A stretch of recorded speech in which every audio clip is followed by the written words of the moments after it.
And breaking right now, 2 Chicago police officers are responding to shots fired, killed by a passing train. Chopper 2 over the scene at 103rd and Cottage Grove in Rosemore. We have team coverage. We begin with CBS 2's Charlie DeMar on the scene with what happened. Charlie.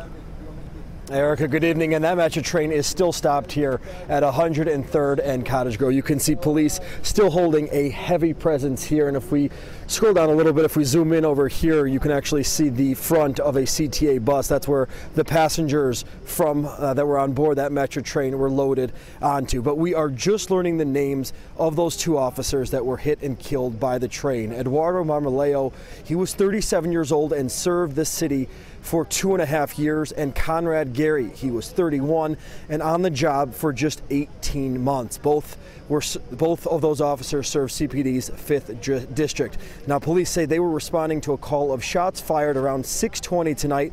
And at some point, those officers were hit by a passing South Shore Line train. A weapon was recovered, and a person of interest is being questioned. A colleague at CBS 2, John Dodge, was actually on that train headed home. He describes what happened. He said that there was a loud scraping noise that he heard. The train then came to a stop. John tells us that the conductor then raced through the aisles, told passengers that there was an emergency of some type. Obviously did not give too much detail in those early stages of all this. The conductor visibly shaken, he says, and around that time is when officers came through the train and interviewed each passenger. Now, around 9 p.m., passengers were let off that train and loaded onto buses, which took them to a nearby station. I did speak with a man who saw officers running up to the train platform moments before the crash.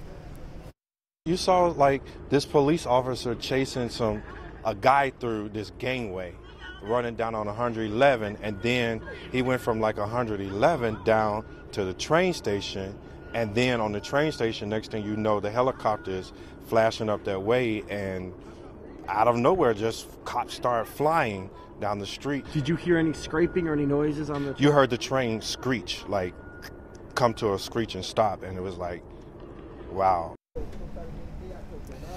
Obviously a somber scene out here as Chicago police still work this scene. Again, a person of interest is in custody, being questioned by police as a weapon was recovered. But those officers just came to work to do their job. They heard that call of shots fired and they ran towards danger, ultimately giving their lives protecting this city. We are live from 103rd and Cottage Grove. Charlie DeMar, CBS 2 News.